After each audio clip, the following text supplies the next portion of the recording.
In 1977, a profound mystery echoed from the depths of the ocean, a sound unlike anything ever recorded before. This phenomenon, known simply as the bloop, was a deep, powerful noise that captivated scientists and oceanographers alike. It was detected by the U.S. National Oceanic and Atmospheric Administration, NOAA, using underwater microphones designed to monitor seismic activity. The bloop's frequency was extraordinarily low, while its amplitude was astonishingly high.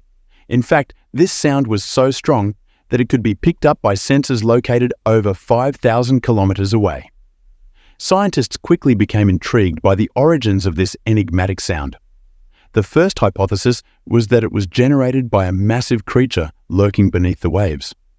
After all, the ocean is vast and largely unexplored, and the thought of undiscovered marine life sent ripples of excitement through the scientific community. The speculation only deepened as research teams gathered data, analyzing the sound waves and attempting to pinpoint their source. Using calculations based on the sound's characteristics, researchers determined that the bloop originated from a remote section of the South Pacific Ocean. Despite extensive investigations, no evidence of any creature capable of producing such a sound was found. The ocean floor in that area revealed no signs of life or any unusual formations that might explain the sound. This left scientists puzzled. For years, theories proliferated, ranging from massive underwater volcanoes to unknown marine mammals. The idea that something enormous and uncharted might exist beneath the surface ignited the imaginations of many. However, in 2012, NOAA changed its tune. The organization suggested that the sounds attributed to the bloop were not the result of any creature, but rather a natural phenomenon, specifically the result of glacial movements. This explanation, while scientifically plausible, failed to quell the intrigue surrounding the bloop. Many still pondered the true nature of the sound, leading to questions that remain unanswered to this day. Interestingly, the bloop's point of origin lies near a unique and desolate area of the ocean known as Point Nemo. This location, often dubbed the most remote spot on Earth, is situated in the South Pacific Ocean, surrounded by thousands of kilometers of open water with no land in sight.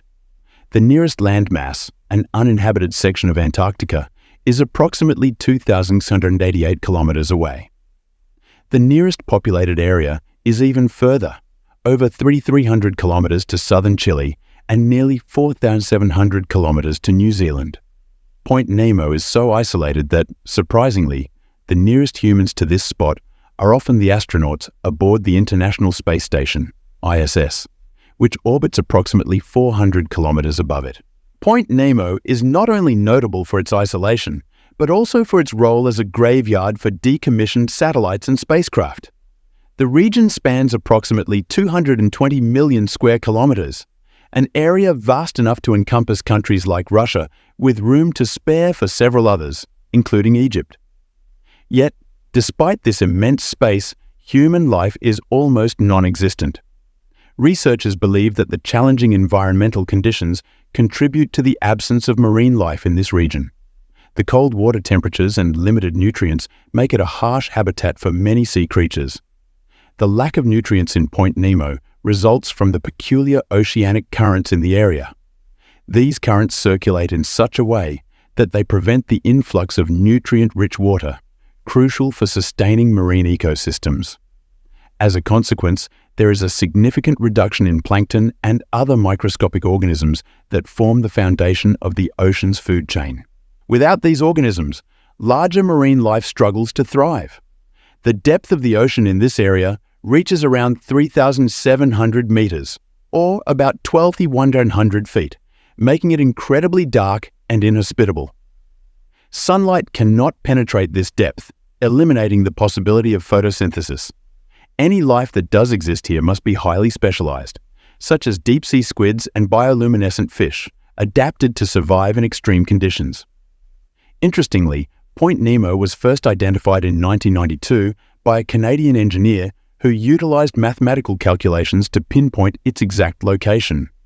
Despite discovering this remarkable place, the engineer has yet to visit it in person. In 2001, the Russian Space Agency became the first to utilize Point Nemo for decommissioning a spacecraft, specifically the Mir space station. This marked the beginning of a trend where various space agencies began to view Point Nemo as an ideal location for disposing of defunct satellites and spacecraft. The reason for this is straightforward. Point Nemo is situated in international waters, which means that no nation claims ownership of the area, allowing space agencies to deorbit their spacecraft without the need for permission from any government.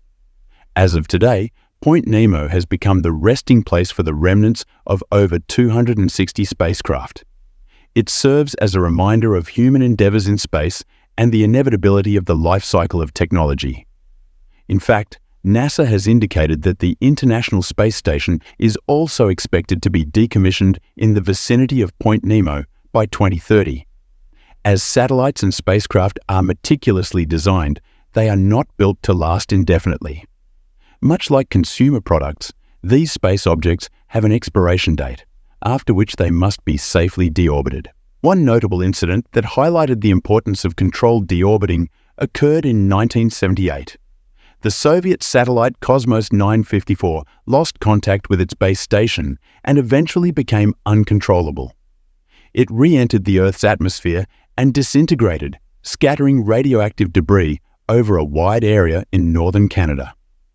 This led to Operation Morning Light, a massive cleanup effort aimed at recovering any remaining radioactive materials. Fortunately, no one was harmed during this operation, but it underscored the potential dangers associated with satellites powered by nuclear reactors. In another alarming incident in 1997, a woman named Lottie Williams from Oklahoma experienced a close encounter with falling space debris. While walking in a park, she felt a sudden impact on her shoulder, which turned out to be a piece of a Delta II rocket that had disintegrated during re-entry. Although Lottie was unharmed, this incident raised awareness about the risks of uncontrolled space debris falling to Earth. Before the discovery of Point Nemo, satellites and spacecraft were typically deorbited in remote areas of the ocean or uninhabited regions on land. The process of deorbiting involves carefully calculating the timing and trajectory of the spacecraft to ensure it enters the atmosphere at a specific angle and location. Engineers utilize thrusters to alter the orbit of the spacecraft, allowing for a controlled descent. As the spacecraft approaches Earth, it experiences friction due to the atmosphere, generating immense heat. In many cases, this heat causes the spacecraft to disintegrate before reaching the surface. The choice of Point Nemo for spacecraft disposal is deliberate. With an area of 220 million square kilometers, it significantly reduces the chances of any debris falling on populated regions. In Latin, Nemo translates to no one, aptly reflecting the uninhabited nature of this remote location. Ships and vessels typically avoid Point Nemo, as it is far from major shipping routes, making it difficult to receive assistance in case of emergencies. In the event of a vessel becoming stranded near Point Nemo, help would take a minimum of 2 weeks to arrive. Only a few helicopters are capable of reaching such a distance, and even then, they may not be able to return safely due to fuel constraints. Despite its remoteness, Point Nemo presents an alluring opportunity for scientists. Researchers dream of conducting underwater explorations to unravel the mysteries of this unique location, including the secrets behind the bloop sounds recorded in 1977. In conclusion, the bloop remains one of the most intriguing mysteries of our time, a sound that sparked curiosity and speculation across the globe. Point Nemo, with its desolate expanse and role as a graveyard for decommissioned spacecraft, serves as a reminder of both the wonders and challenges of exploring our planet and the cosmos. As we continue to push the boundaries of knowledge, perhaps one day the secrets of Point Nemo and the enigmatic bloop will be unveiled, revealing the hidden stories beneath the surface of the ocean. Share your thoughts and ideas in the comments. Don't forget to like this video, subscribe for more interesting content, and click the bell to get updates on our latest videos.